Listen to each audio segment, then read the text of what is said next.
Hello, everybody out there in the contracting world. Welcome to Contractor Radio.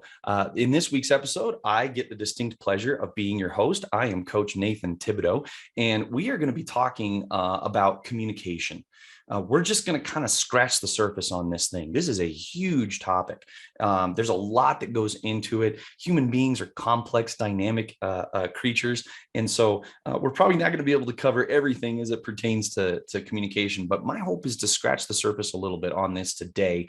And we're going to bring somebody aboard to help us have this conversation. So really look forward to talking about this. But before we do that, we're going to grab a word from our sponsors. Our sponsors make Contractor Radio possible. And so please take some time, listen to what our sponsors have to say, and show them a little love. Check out their website, reach out to those folks, find out how they can help you in your business. And we'll be right back. Who doesn't love getting more referrals? GTR will make your referral game stronger than ever with our 4-step process. First, engage with customers through job status updates and push notifications. Then, motivate your advocates to send referrals and earn rewards. Third, track and manage all of your results through your company's dashboard. And finally, sit back and enjoy achieving up to 40 times ROI. GTR is the #1 referral platform for contractors, so book your demo today at getthereferral.com. We're back. Thank you so much for joining us today in Contractor Radio. I have with me one of our newest additions to our team who's yet to make an appearance on Contractor Radio, Mr. Jon Townsend. How are you doing today, sir? I'm doing really well, Nathan. How about you? I'm excited to dive into this topic, man. Me too. Communication is one of my favorite things to talk about. Honestly, Jon has had a lot of experience in life with communication because Jon has actually been a professional athlete.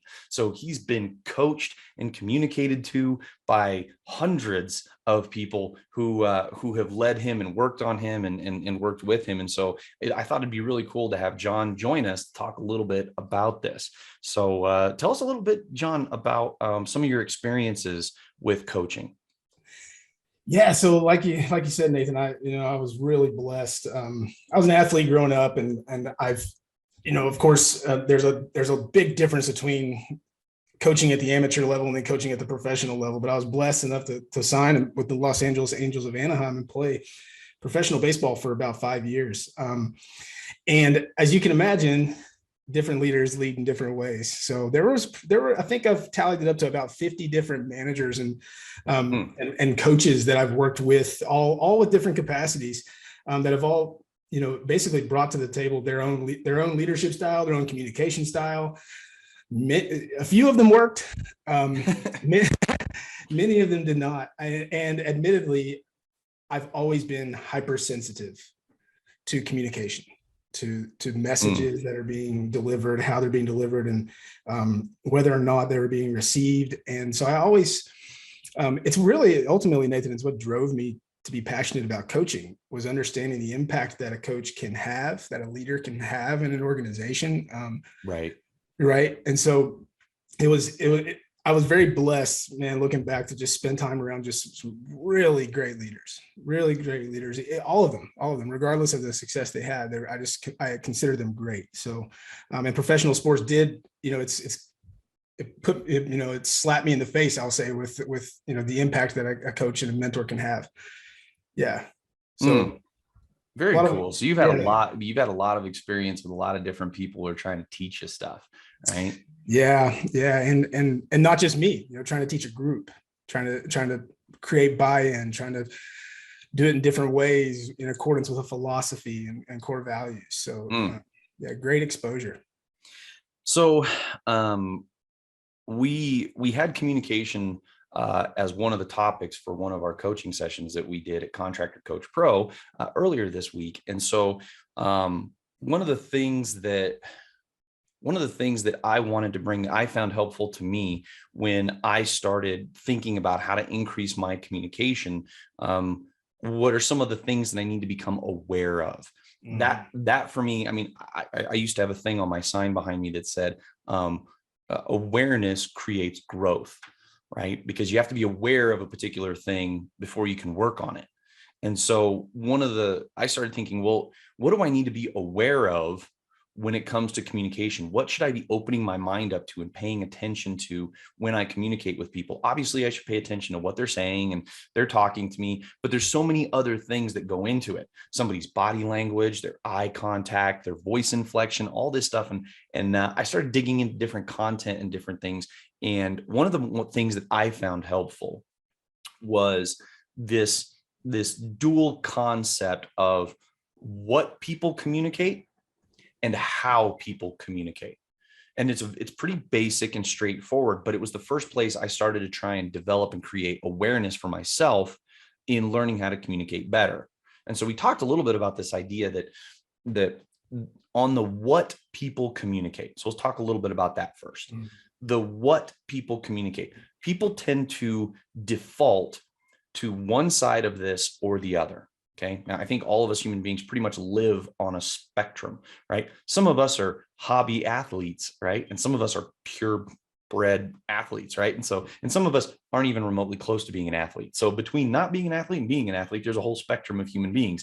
And so I think this is a similar concept. So with what people communicate, I think people in general tend to default to either communicating facts or communicating emotions. Now, once again, this isn't just a black and white rule, right? So I think people can be in between these two hard places. They can be anywhere on that spectrum, but people tend to default a little bit to one or the other.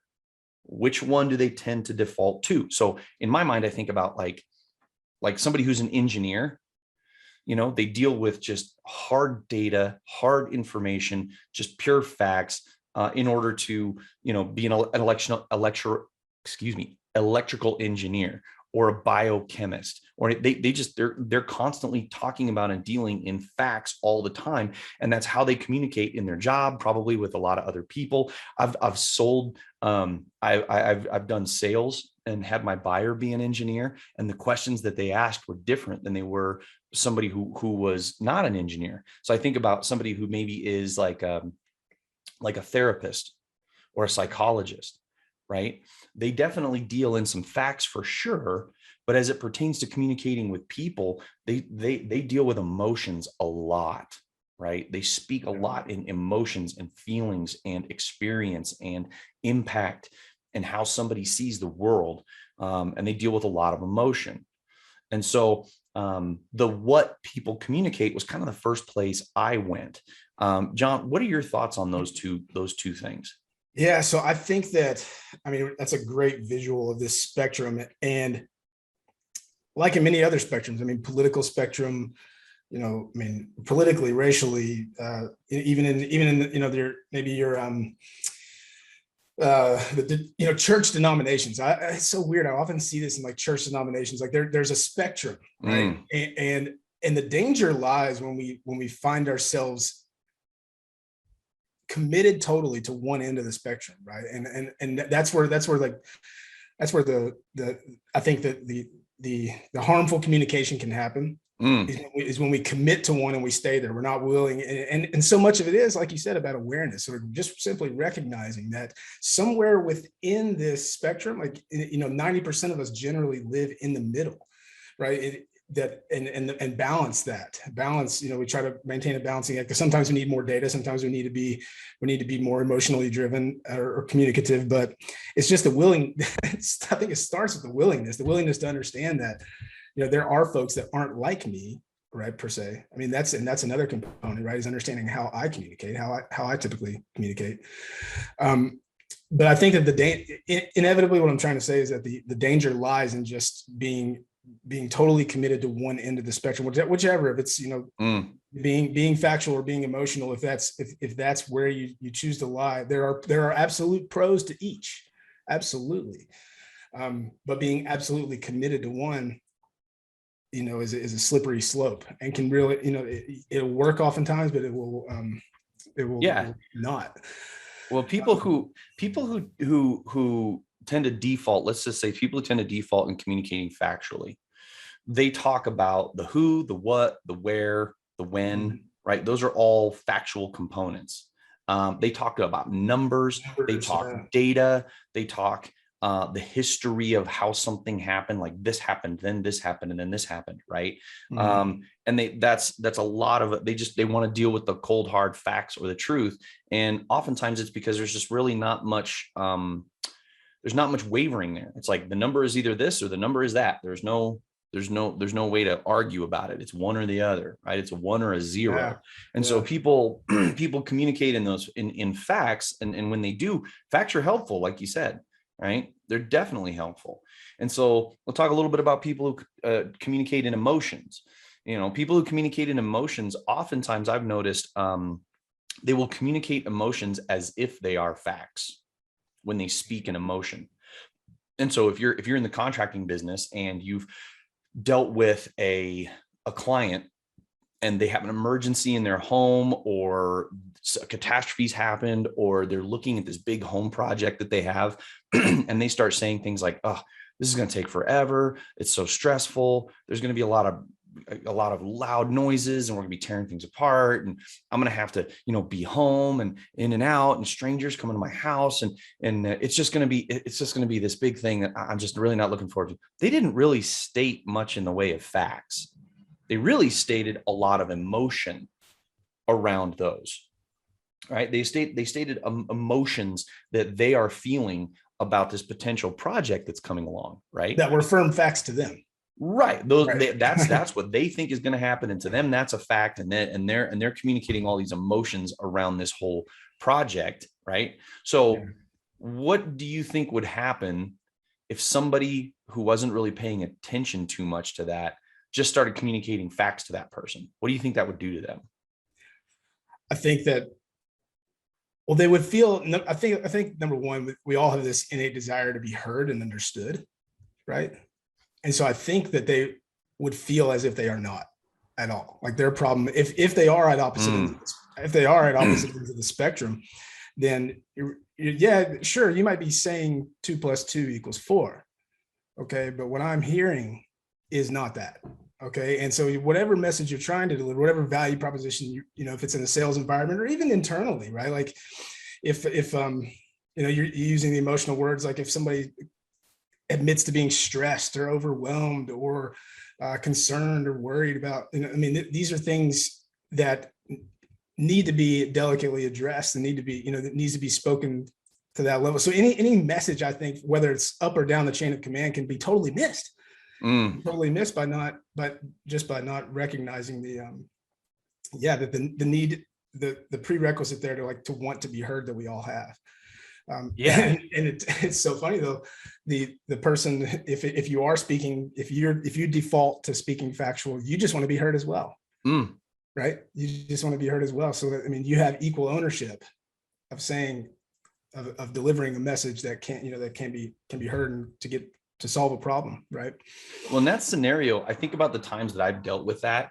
Yeah. And over here, if this person is communicating that stuff to me and I'm not paying attention, I might think, well, I just need to explain to them this process and educate them about all the facts and all the things that are going to happen. And then that will definitely help. But in fact, what I might be doing is explaining all the things that we're going to do and what's going on. That might only be increasing their anxiety about this whole thing. When in fact, I might need to go, okay, I'm going to leave the facts aside for just a second. And now I'm going to address the emotional component. No, Mrs. Smith, I tell you what, I know this seems like a really big deal. I know that it seems like there's a whole lot of things that are going to happen, but let me just communicate to you what I'm going to do. What I'm going to do is I'm going to communicate with you when we're coming out. I am going to introduce all of my people to you so that you know them and you know their names. And then we're going to lay out a little plan and a schedule for how this thing's going to go down. And we're going to try and work in your schedule too. So you don't feel like you're locked down at our beck and call, but you're going to have freedom and you're not going to have to worry about any of this stuff. We're going to clean this stuff up. We're going to take care of it, right? So now all of a sudden I'm addressing these emotions on an emotional level rather than just talking about this entire production process on our house. Yeah. Right. That's that shift. But once again, like for me, it's like, oh, I have to be aware. This person is communicating some anxiety and some concern and some fear over this whole thing. Those are not going to be addressed with facts. Right now, if I'm in that same situation and an engineer starts saying, well, exactly how heavy are these shingles, or how many of them are there, or how many nails do you use? What kind of nails are there? What's the tensile strength of your underlayment, or of your, like how dense is the insulation, right? I got this engineer now who's asking me these questions that are about facts. So in this case, I'm like, well, let's bring some facts to this person because that's what they're asking for. But I need to be aware of that too. I need to be aware of how I communicate on a default level. And then I also need to start paying attention. And that's what I found started to make sense to me, because I started to see it. I started to go, oh, this person is communicating factually. They want data from me. Or this person is communicating emotionally. I need to communicate emotion back to them. Yeah. The question I had for you was how do we draw that out in any environment, in any conversation, communication environment, whether it's a sales call? We'll use the example of a sales call. Like, how do we draw out their communication style, like how they want it? So this is one of my favorite things continually is asking questions. Oh yeah. If you think about, there's this thing in human beings, we love to be asked questions. We love it. And for next little pro tip for free here, we also love to hear our own name, by the way. So if you wanted to try and draw out how somebody communicates, you got to ask some questions and get them talking. Okay. And you want to ask a neutral question where the response to it could be, I'm not asking for emotions and I'm not asking for facts. I'm simply going to ask. So I might say something like, in this, we'll just keep with this scenario we're talking about. I might say something like, so Sally, what do you think about this process? Right. And then Sally might respond with, well, I think you guys are going to take care of this. I think we're going to be good. If she starts communicating emotions back to me, that is telling me, that's signaling to me that when I asked her what she's thinking, she goes to emotion, how she feels about it, right? Yeah. If I ask Sally, what do you think about this? And Sally says, I think this product is great. I think the product warranty is awesome. I love the fact that it's got a 120 mile an hour wind thing. I love the colors that are involved here that I get to pick from. I love that it's going to be strong. And that Sally starts communicating back to me facts. I'm like, okay, so that's the signal that when I asked what she thought, what she gave me were facts, or what she gave me was emotion. Now you have the opportunity to really educate. Right? And educate in the way that they would receive it. That she can hear it, that Sally can hear it. I think that, yeah, I mean, we all know that salespeople talk too much, but asking questions is such a wonderful way, I think. But the underlying factor is, okay, why do we talk so much? We want to be viewed as the expert, right? We want to be viewed as the trusted advisor, right? We want to be viewed as the authority, the person that's in control of the conversation. But the reality is, it's the person asking the questions that's in control of the pace of the conversation. And then, like you said, which side of the spectrum we now go to. I got to share this. I've in my time as working as a sales coach, we used to run a drill. Okay. I thought it was fun. Nobody else thought it was fun. Okay. But yeah, where essentially this is the entirety of the drill. You go to an appointment. I mean, let's use an example, a roof leak. Okay. A roof leak. And you go to an appointment and you show up and you say, hi, I introduce yourself. When we spoke on the phone, or when you talked to such and such, you mentioned some roof leaks. Now from the drill starts right now. And for the entirety of the drill, until you get stuck, the only two things you can say are why and can you tell me more about that? Right. And so what ended up happening when did it get awkward? Sure. But inevitably, you walk into this, let's use this roof leak as an example. You told me we had roof leaks. Can you tell me more about that?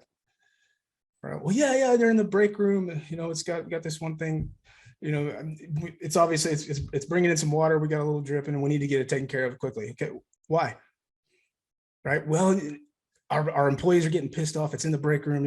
I'm concerned about slip and falls. And, I just feel like it's the best thing for us to do. Can you tell me more about that? Yeah, well, I mean, these are people that, they work really hard. This is their only spot. They're having, and so now, I mean, that's just one example, right? But as a result of asking questions, what we found was you've only got 2 clubs in your bag. You're not stuck thinking about what you're going to say next. Right? When you really ask questions, not only are you in the pace, in control of the conversation and in control of the pace, but now you're actually listening. Like, you don't have to worry about what you're going to say next. There's only 2 things you can say. Why, or can you tell me more about that? Right. Oh my goodness. That is so good. Why, or can you tell me more about that? So if you're listening, you should jot that down and start trying that drill out on some folks, because you're right. You also kind of, in communication, a lot of people try to dominate the conversation. And the way that they dominate or control the conversation is by talking more than somebody else. Yeah.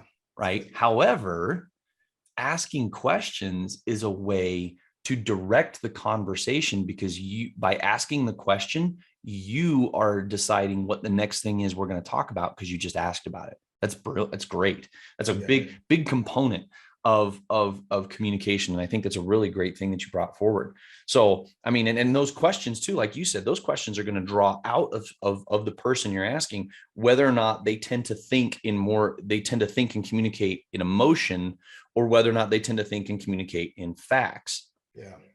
Right. Because if that guy says to you, well, the reason why we got to get this leak fixed is because if we don't, it's going to ruin the cabinets. It's going to mess up the floor. We're going to have to pay money to fix those things. It's going to cost more in the future. The break room is going to be down, which is going to affect productivity. Now, all of a sudden, this person's talking data, facts, information. Right. And what you said with the other one was, it's going to affect our employees. They don't have a safe place to hang out and eat their food. They're going to have to go to their desks. And that person's actually communicating a little more concern emotionally for their people. Yeah. It's really, really good. So, and the only and likewise, you are now positioned to actually help. Like, and the person feels like they, and this is not, we're just using the example of a sales meeting, right? Of a sales conversation. But I mean, as a leader, speaking to your teammates, understand, conflict happens, right? There's inevitable, there's a stoppage in the workflow that, something is creating an issue that we need to solve. We need to do it. How do we step in? I mean, like you were saying, there's an innate need as a leader, particularly from a leadership perspective, to dominate that conversation, right? I'm a problem solver. I get things taken care of. But how are we actually going to get it? How are we actually going to get it resolved? And I think so much of it does come back to, it's the way you position high quality questions, right? 100%. Yeah. So, so that was that first component of like what people communicate, facts or emotions, and that we need to communicate back to them on their level. If we're having a conversation with somebody, we have to own our part of it, right? We have to own our part of that conversation. And so it's kind of like if you're a parent and you've got kids, you got to own the maturity. You don't get to respond to your kids the way they respond to you, right? You got to own that. So in that conversation, we can own it. We don't expect somebody else to switch over to talking about facts just because we are. We're going to take the responsibility to come to where they are. It's good leadership. It's good communication. And I tell you what, the thing about questions are funny is that, like, you could have a conversation with somebody where you didn't say more than 4 words, and all you did was ask questions about them. They'll walk away from that conversation just thinking you're awesome. Like, man, Jon is just the coolest guy. I had so much fun talking to him, and Jon didn't say anything. Like, you talked the whole time. And people will be like, I had so much fun talking to Jon, and all I did was talk about myself, right? Exactly. And that's just people. We are our own favorite subject, right? Like, there's no way around that. And so talking about facts and emotion is kind of that what we communicate. So I mentioned the how we communicate a little bit earlier. So we talked about the what we communicate. We want to talk a little bit about the how we communicate. And we're going to do that in just a second, because we're going to let our sponsors communicate some information to you about who they are and what they do. And so we're going to take a quick break to hear from our sponsors who make Contractor Radio possible. So please take a second to listen to what they have to say and appreciate that from them. You're not using Hill Trace, it's definitely worth the money. That money invested one sale was already bought. We've got from denied or declined two eggs of being bought just because of hail trace and storm reports that they give us. Not only do I know where the storm's at, sometimes as they're happening, and I can already head right there to the storm, but also after the fact, when I'm out knocking on doors, I can show homeowners the map and what kind of hail was in their area. We've seen a huge return on our investment, and I have no doubt that you will too.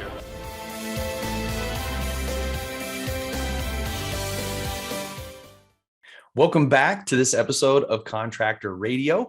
I am your host, Nathan Tebedo, with my co-host over here, Jon Townsend, as we talk a little bit about communication. So we're having a real fun conversation about that. I really enjoy this topic. I know Jon does too.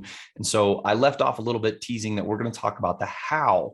So as I was trying to increase and enhance my communication skills, I wanted to figure out what are the things I should be paying attention to. And the first one was what people communicate. Facts or emotions. And so this how people communicate is kind of the next thing. And so once again, we've got these two ends of the spectrum. People are rarely 100% one or the other. It's very rare. And so on the one end of the spectrum, we have the how people communicate is direct. So how do you communicate? Do you communicate in a direct way? And then if you're probably thinking ahead, the other end of the spectrum is indirect communication.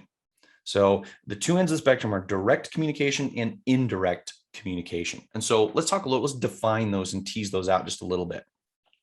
Direct communication are people who oftentimes they don't fluff the conversation. They don't fluff what they're saying. Oftentimes they don't put a whole lot of detail in it. They don't dance around a situation or anything like. They just go right to the heart of the matter.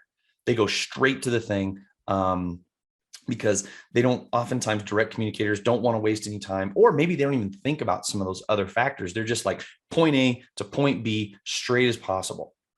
We call those folks straight shooters, right?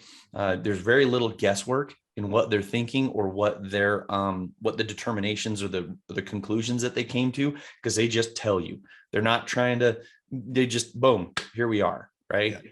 And some of the benefits to that is brevity. Like it's quick. They don't want to sit there and have a long conversation if they feel like they can get to the point faster. And that can be good, getting to the point quick. There's not a lot of guesswork. Oftentimes direct communicators, if it's in their head, it's coming out of their mouth. Mm-hmm. And so for good or for bad, you know what they're thinking, and you don't have to guess or be in the dark with that. Now, some of the downsides is direct communicators sometimes aren't very fun conversationalists. They're just like, hey, how are you doing? I'm great. Okay. How was your day? It was wonderful.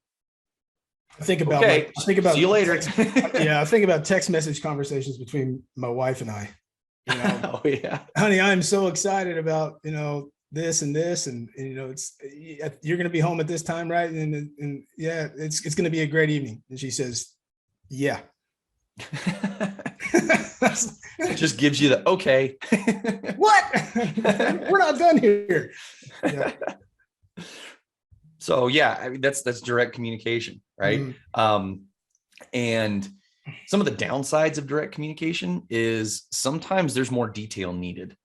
Mm-hmm. Like if I just communicate to somebody what I'm thinking or how I feel, they might want to know a little more. Like, well, okay, you went point A to point B, but I'm not entirely sure all of the factors that caused you to get to point B. They might want to know a little bit more, and they might need more information, especially if they're trying to get to the same place I am. They're like, okay, Nathan, like you started here, you ended here, and you're telling me this is the thing, and I want to get there with you, but why? Where did that come from? Why are you thinking that? Why was that your determination? Right? So sometimes direct communication doesn't give enough information. Sometimes it can also be like it can be kind of cold, or sometimes it can come across as harsh because it's just boom, boom, that's it, right? And human beings we like stories. We like information, like, especially if we're really connecting with somebody, we want to know more. And so sometimes it can come across as harsh and cold, and sometimes there's not enough information when you're a direct communicator. What are your thoughts on direct communication? Yeah, I kind of a little teaser there with the text messaging. I think that it's really important. Yeah, there's so many, and I come from a pro sports background, and vast majority of our communication was very direct, right? Oh, sure. It was the nature of the game, and needed to be quick and needed to be direct, and we didn't really have time, to beat around the bush, so to speak. But it was also face to face. Okay, so I think that the danger that we have now as a direct communicator is to put that in the form, we just have to be cognizant of, like, when we text responses to things, all right, that is where oftentimes the miscommunication can lie. There can be, there's room for doubt as to what is actually being communicated, right? But I think that as a direct communicator, you need to prioritize face-to-face communication. All right, and that's because your tonality, your physical, body adjustments, body language, that will help communicate a lot more. It will help the delivery of your message. That's such a great point. Because I was thinking as you were talking, I was like, that's actually a really great point, that if you're a direct communicator, and I've had text message conversations with direct communicators, and I've at times been like, are you mad? Like, are you upset? Like, did I do something wrong? They're like, no. I'm like, oh, okay. So they're just being like point blank, like, and they're not upset, but that text message or that direct message or that email, there's no way to sense, somebody's intention with the way they communicate. I know I've definitely been in like a text message fight, because text messages don't convey tonality. It's like, I said something I thought was funny or a joke, and this person was like, how dare you jerk. It's like, oh, no. Right now I'm in a fight, all because I was dumb and decided to make a statement over text that probably should have been done face to face. That's a really great point. 100%. Yeah, and it's something that we leverage so much now, is just, our ability to quickly communicate via social media, via text message.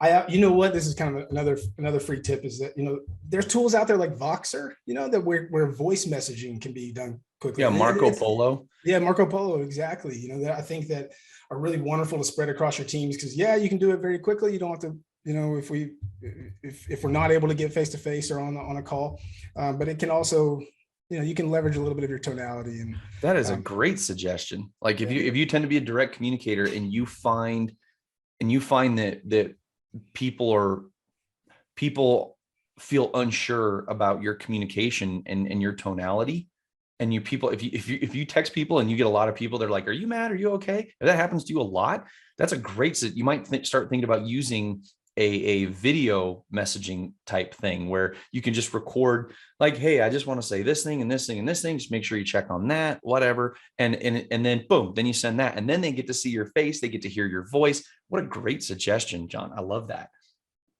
Thanks, Nathan. And you used my name. So I feel, yeah. So so that's like the direct communicators and how people communicate. Now, the other end of this spectrum are the indirect communicators. Now, indirect communicators, they weave their way through a conversation, and they don't necessarily just go point A to point B. They want to bring you along. They want to give you information. They feel that there's more information needed in order for you to arrive at the same place that they are, or in communicating with you. So they may not want to tell you exactly what you should be thinking. They want you to come to that determination on your own by giving you the information that you need. Indirect communicators, they oftentimes they're really good conversationalists, because they'll talk with you. They'll keep a conversation going, right? And the more that they talk, oftentimes, the more the person who they're communicating with has an opportunity to comment on something they said. So if I just make a quick point blank statement as a direct communicator, there's no room for a back and forth. But if I'm an indirect communicator and I'm talking about this thing or that thing, and I'm kind of making my way through our conversation, the other person's like, oh, so, you said this, and I wanted to make a comment about that or respond to it. And so indirect communicators can be good conversation. They're great storytellers oftentimes, because they're making their way. Like, Jack and Jill got married and lived happily ever after. The end. Nobody, like, that's not a fun story, right? So we want to know, how did things happen? Where did this thing lead? And the strife and the struggle, and then the overcoming, and all the crescendo of the story. That's all indirect communication. And along that path, like, you're feeling emotions and you're coming to determinations, and you like this character, you don't like that character. And so, like, indirect communicators, that's kind of how they do things. Now, I think I tend to fall into a little more of the indirect communicator style. That's kind of how I am. There's some downsides to indirect communication. One of those things is sometimes it can just take too long. People are like, hey, okay, come on, get to the point. Like, I don't have all day here. And you talk to that friend of yours, and their stories go on and on and on, and they don't ever really seem to have much of a point. So the indirect communicators can kind of ramble on a little bit. And sometimes they include information that isn't necessarily pertinent, right? Especially in a business environment. We're like, okay, we got things to do here. So what's going on? Right. And if you're somebody who's an indirect communicator, or if you find that people tend to get a little agitated, or they interrupt you as you're talking, it may be that you're an indirect communicator, and people, they want you to get to the point and speed it up a little bit. So that's a negative component. One of the other negative components, and this is one I've become a little more aware of as I've gotten older, is I think indirect communicators can be prone to manipulation. And it's because they're leading you down a path, and they want you to get to a certain point on that path, or arrive at a decision or an emotion or an opinion. Sometimes they will steer and direct the facts. Sometimes they'll twist things just a little bit. They're not point blank about it, and they're trying to get you to come somewhere with them. And oftentimes indirect communicators can fall into the trap of manipulating people. Yeah, that's a delicate. I also think, we have this. I mean, we have this conversation in sales circles, right? And I think that, and what's ultimately the question that you have to answer, right? So what's my motivation, right? What's my motivation behind the conversation I'm having? Do I believe this is in the best interest of do I believe this conversation is serving, this solution is serving of the person who I'm speaking with? But you're absolutely right, man. We are, numbers don't lie, right? But they don't do a great job of telling stories. And so somebody could tell a really great story to make the numbers tell. That happens all the time, right? Because a lot of people are like, I'm only about the facts and the figures and the numbers. And I'm like, yeah, well, have you ever heard of a little company called Enron? Like, they had a lot of numbers and a lot of facts and figures, and they did a pretty good job at making those numbers tell a story. But that story wasn't real. Right. Yeah. Something else that, just came to me, Nathan, is that I think that sometimes indirect communicators can tend to be passive aggressive. And I think that is not, I mean, it can be funny. Passive aggression can certainly be funny, right. And but I think that from in an organization, we're talking to owners and leaders and in the trades, and I think that can be a dangerous path to go down, especially as a leader. So while direct communication can oftentimes leave questions unanswered, I think sometimes even a person can leverage their indirect communication to do the same, and leave folks feeling less than, right? Oh, that's a great point that you bring up. Like, I'm thinking about that, processing that as you say it, and it's totally right. A direct communicator is gonna be like, I'm upset with you, and here's why. I don't like this. I don't like that, right? And sometimes you're just like, ooh, that just felt like you just fired some darts at me, right? Right. But an indirect communicator, passive aggressiveness is not just coming out and saying it, right? And passive aggressiveness, quite frankly, like you said, sometimes it's funny, and sometimes it's cute. Like, sometimes it's a cute way to get your point across, especially in a delicate situation. But oftentimes, I would say more often than not, especially if you're dealing with this in your business, passive aggressiveness is toxic, because passive aggressiveness sometimes if somebody's really skilled at being passive aggressive, it's hard to put your finger exactly on the thing, right? Because they're burying that thing in a lot of other things. Mhm. So that's a really good point. Passive aggressiveness can be so toxic so quickly, and it can be hard to draw out. Like what exactly, like when you talk to somebody's past, I've dealt with that. I had one of my salespeople one time in a company I work for was highly passive aggressive to everyone else. And she would, and when in dealing with that, I had to spend a lot of time thinking about the interaction and pinpointing exactly where that passive aggressiveness was. Because if you just went to her, she would say something like, well, is anything I said untrue? Yeah. Yeah. No, nothing you said was untrue, but the way you said it and how you went about it certainly had a point to it that was subterranean, that was There's subversive. just an unnecessary anxiety that it creates more work. Passive aggression just creates more work. I had a sales leader who communicated like that. And yeah, it was tough. It was just you left the conversation saying, okay, what was actually said here? Mm-hmm. Am I gonna get fired? Yeah. Or am I doing a great job? Yeah, 100%. Yeah. That passive aggressiveness is so tricky. Yeah. Yeah. And I think that, I think that when it comes, there's foundations for communication that must exist, right? And if we know, yep, I mean, like we said, passive aggression can be cute and it can be funny and sometimes even useful. But if the foundations for our communication aren't there, meaning like, hey, we're on the same team, we want the same thing. Right? We recognize what the definition of winning is. Right. First off, if we aren't in agreement on these things, then we probably shouldn't be on the same team.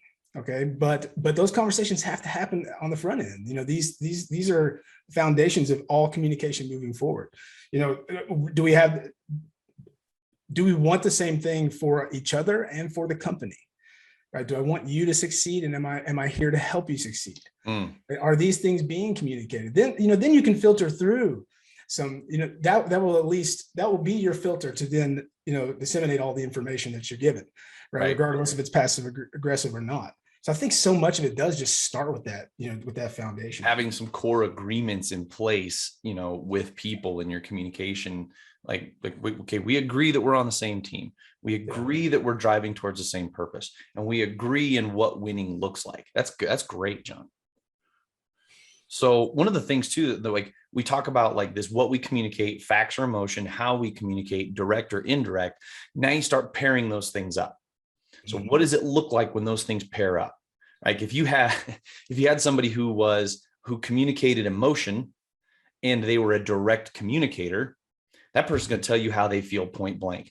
Boop, point A to point B. Like you're going to know how they feel, and they're going to do it very quickly, and they're not going to mince words. They're going to be like, I am upset about this, or I am happy about this. This is great.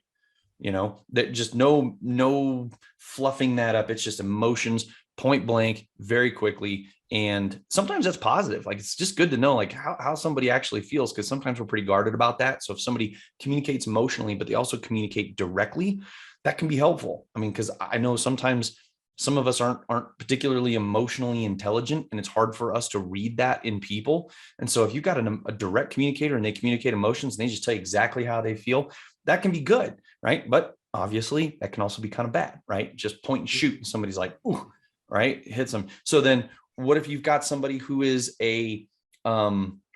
let's say that they communicate facts by default, and they're an indirect communicator? You better buckle up, right? Because you're going to get a lot of information. They are going to weave their way through a bunch of data, a bunch of statistics, a bunch of things they're going to communicate indirectly, and you're going to get a lot of information, a ton of it. Okay.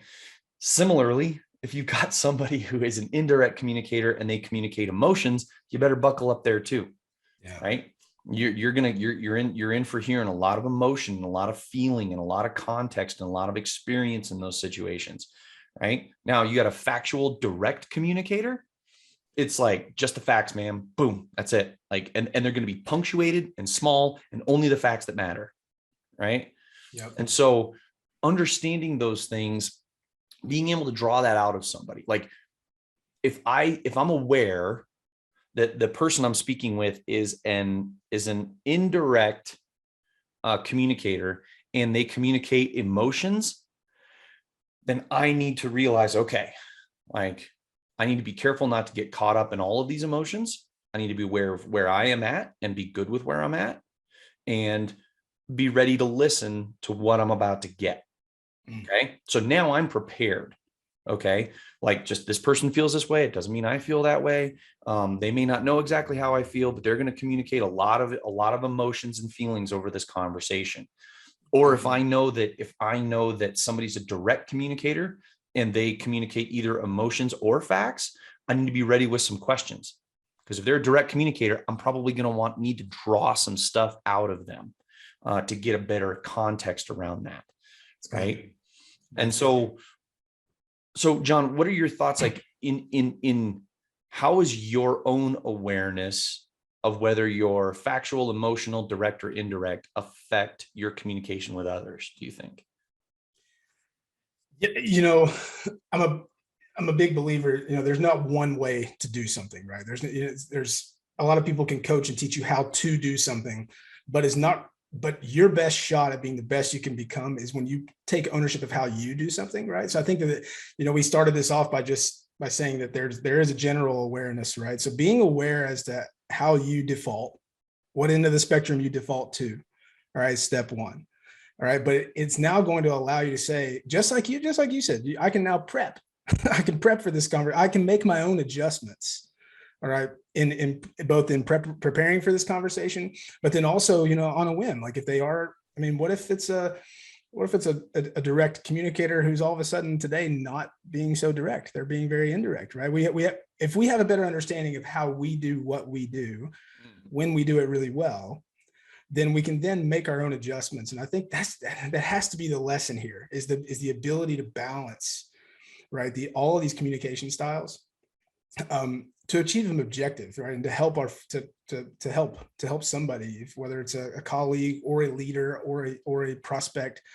So I think it does nothing but just allows you to, it puts you in a position, your own awareness puts you in a position to make your own adjustments and be able to, you know, cross the political, you know, aisle, so to speak, right.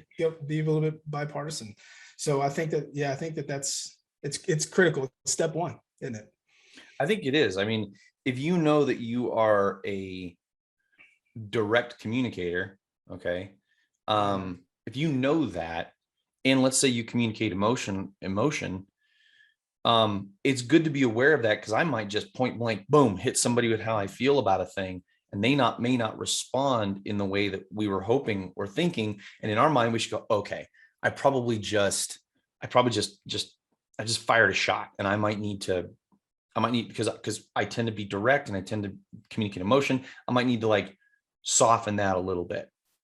Right. And so understanding that you do that is important, so that you can maybe avoid some of the pitfalls in how you communicate with people, especially if you know how that person communicates. You go, okay, now I need to tailor, I need to be careful, because I tend to do this and this person doesn't respond well to that. So now maybe I need to approach this with a little more facts. Maybe you need to be a little more indirect, bring more information, less information, depending on that person. It also really helps you communicate to folks how they can most efficiently communicate with you. Yes. Right. I mean, I have plenty of times. I am definitely an indirect communicator, and I've plenty of times where I've dealt with folks who are very, very direct. Like, I know going into that now that I know how they communicate, right, and they've told me that, like, hey, I just want some facts. I just want some hard hitting, like, don't fluff this, give it to me. I'm now positioned to really communicate to help them. All right. And if they had not known that about themselves, right, then I never would have been able to help, and vice versa.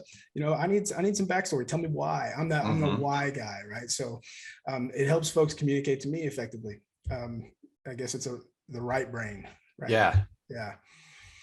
So that awareness is huge, and I think that once you start to pay attention to it, I think I mentioned the other day about the reticular activator in our brain. Yeah. That reticular activator is, once your brain is aware of a thing, it will begin to see it more and more. So I use an example, like we bought my wife and I bought her a Subaru. She's got a Subaru Outback, right? She loves it, right? I didn't really pay attention to Subarus all that much until now. I see Subaru Outbacks all over the place. Right now, they were always there. I just wasn't paying attention, or my brain wasn't tuned in to seeing that thing. Like if you buy a red car, now you see red cars everywhere. Okay. So what we want to do in this awareness is we want to start to think about that thing. And then the more that we think about it, the more aware of it we are, the more we'll start to see it all over the place. Yeah. We'll be able to pay attention to that thing. Now, excellent communicators are people who have the ability to navigate both ends of these spectrums. Yeah. So if you're having a conversation with somebody and you enjoy talking with this person, right? And you guys click in your understanding of each other, there's a good chance that person is an excellent communicator, especially if you can't pin it down. If you're trying to pin down whether or not does this person tend to communicate emotion, do they tend to communicate facts? Are they indirect? Are they direct? I can't get my feeling on where this person just, it's probably because that person's very good at navigating that full spectrum. And they're very good at making their way. That's a good communicator because they can get to where people are. And they can do it without necessarily overloading in one side or the other. So that's a person I'd pay attention to. If I'm like, I can't figure out where they lie on this spectrum, I'd pay attention to them because they're probably an excellent communicator. Anybody, I want to ask you, Nathan, anybody in your career, in your life that you pick out as being like probably the best communicator that you've worked with or for, and why? The best communicator. I think it's important. I think it's important for the listeners to know like what it fleshes out as. There was a guy. I worked at a software company. I worked at 3 software companies in my career. So one of those companies that I worked at, there was a guy there. His name was Chuck, actually, not Chuck Toki, but his name was Chuck, and he played the role of the president in the company.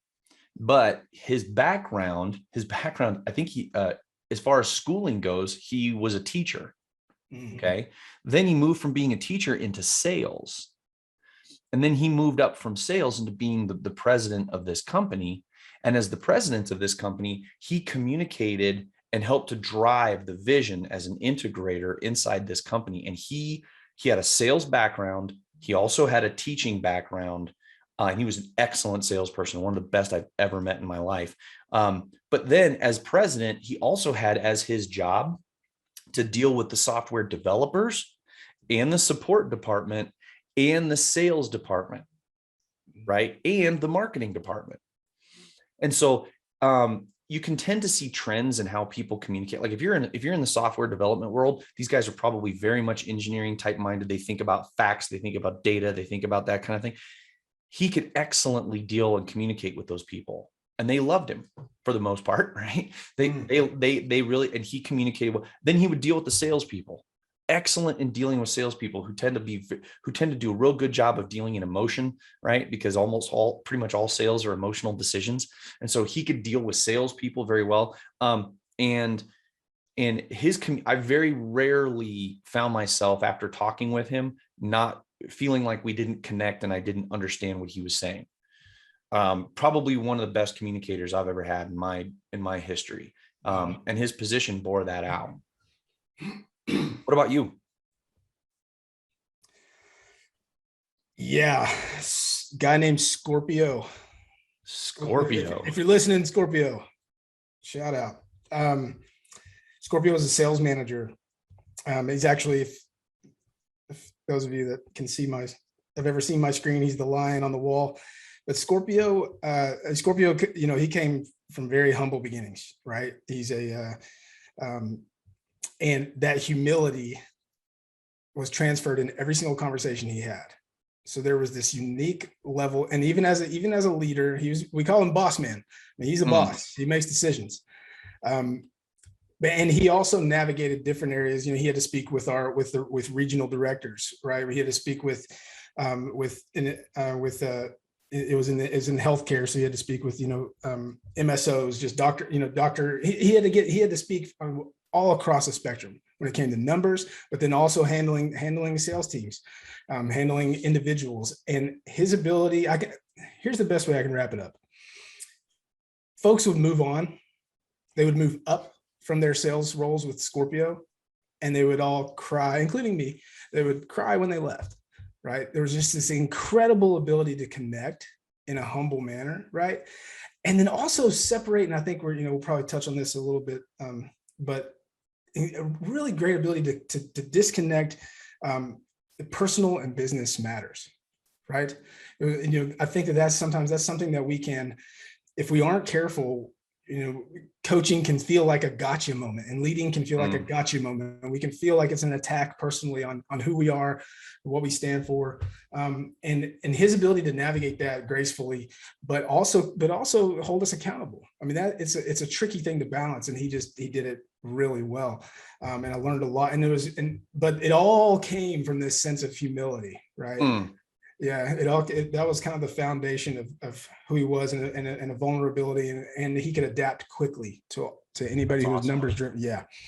So that was, and I think any sales leader out there, the key word there was connect, right? Anybody who's his willingness to and ability to connect is what made the difference. It's what made you feel heard, and it's also what helped you hear him when he had something to tell you, right? And it created, again, this foundation and this filter for all communication to go through, to be built up and to go through. Yeah, that's awesome. That's awesome. Well, so I think this is a great conversation. We'll probably talk about this all day long, but I think we're gonna throw a few parting shots here in just a second. Just a few kind of some things to wrap up what we're talking about here today. Thank you so much for joining us. And we're going to be right back after a word from our final sponsor. So stick around. Hi, I'm Ricky Harmon with Balance Claims. I'm here in the Balance Claims office to help answer one of the questions I hear all the time. Why use Balance Claims? Well, I have two of the account managers here, Travis Croft and Emily Caldwell, to answer just that. Contractors should use us because we have experts on site that are well-versed in Xactimate, able to write our estimates and make sure that your claims have everything accounted for, making sure that you're paid out correctly. Contractors should use Balance Claims because we are hassle-free. You have the time to focus on the homeowners and the sales for these roofs while we focus on the insurance claims for you. That is where time is money, and we are here to help you. So you heard it from our AMs. There are multiple reasons why you need to be working with Balance Claims. If you want to reach out to us, our email is success@balancedclaims.com, or you can reach out to me directly, Ricky Harmon, at 317-360-0903. Talk to you soon. And we're back to wrap up our conversation about communication. We got just want to throw out a few parting shots, some stuff to remember if you happen to be taking notes on some of this. We talked about what people communicate, facts or emotion, and how they communicate, indirect or direct. Okay. And so, John, just a parting shot. What for those that are wrapping this thing up and you want to just give them a last thought to put in their brain, what would that be? Yes, I know that those of you listening, you're likely a leader in your business, and if not, you aspire to be. And recognizing that there's the communication styles of whatever the communication environment is on your team. I want you to know that it can be improved, all right, and it can be maintained. And so the things that I want that I would like you to take as parting note are, let's make sure that the foundations are there for all of our communication, all right? Our folks, if up and down the chain of command, our folks want to be safe, all right? They want to be heard, okay? They want to know that they are seen and needed and respected. All right. And so I think that it all starts with that foundation. It all starts with, okay, we're on the same team. We've got the same goals in mind for you, for us. Okay. And then I'm here to help. Right. And if not, and what that ends up turning into is, and I love Contractor Coach Pro's process, right, of helping you identify your dream and your vision and your mission, all right, and your culture, the core values, because that helps you create. When we do this adequately, folks, in our communication styles, it helps us to create a plan, all right, and a process, all right, for how we're going to win, right?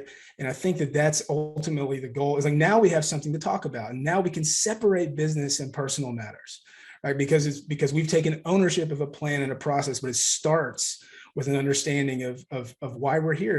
And it starts with an understanding that we are on the same page. Like we want each other to win.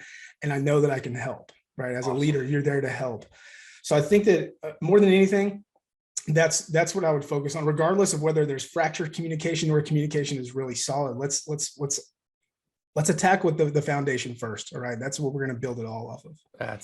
That is good stuff.